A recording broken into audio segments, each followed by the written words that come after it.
nyumba zote zishawaka.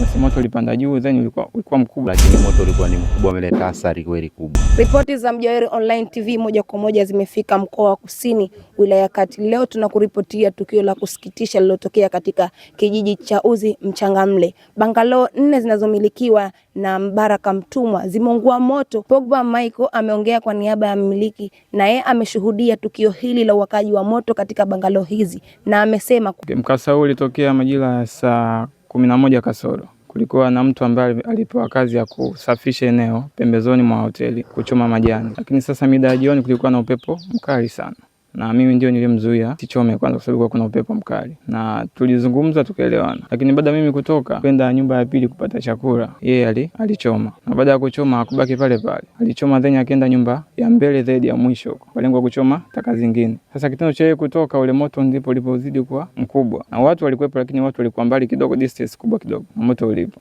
Alichukua dakika chache kidogo, sasa kuja kugeuka nyuma huko, moto tayari ukashapanda kwenye nyumba ambayo inaonekana hapo. Basi moto ulipanda juu, then ulikuwa mkubwa mpaka nashtuka yeye, moto tayari ushakuwa mkubwa na haukuwa unaweza kuzimika. Kwanza na shauri kwa wamiliki, ni vizuri kuwa na vitu kama bima za majengo kwa maafa kama haya moto, na pia mtu ambaye anakuwa anashughulikia mambo kama kuchoma natakiwa kidogo na tahadhari na umakini wa kutosha, hata katika nyumba za makuti. Ndugu Osman Mwinyi Haji ni sheha wa kijiji cha Uzi, amekiri kuripotiwa kwa tukio hili na amelipokea kwa masikitiko makubwa kama anavyoeleza. Hapa lilipotokea hili tukio ni katika shehia yangu ya Uzi, na nimepata taarifa kama saa 11:30 ambapo nimepigiwa simu na Mbaraka Mtumwa ambaye ni mmiliki wa hii sehemu.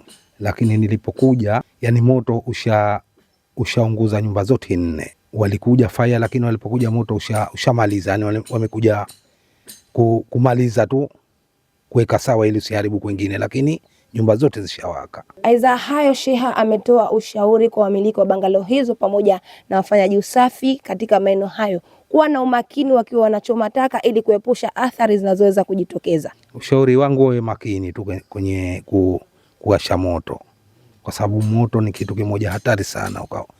Kwenye upepo unaweza ukawasha ikatoka chechea tu ikenda ikaruka ikawasha nyumba. Kwa hivyo wawe makini. Ibra Bonfasi yeye ni miongoni mwa shuhuda aliyeshuhudia tukio hili na amekiri athari zilizotokea katika bangalo hizi 4 zilizoathirika na moto. Siku inatokea moto kikweli tulikuwepo, lakini moto ulikuwa ni mkubwa, umeleta athari kweli kubwa. Nikiripoti kutoka wilaya ya Kati mkoa wa Kusini, na hizo ni ripoti za Mjawiri Online TV, na mimi Naifat Waziri, nyuma ya kamera ni Chatu Kiongo.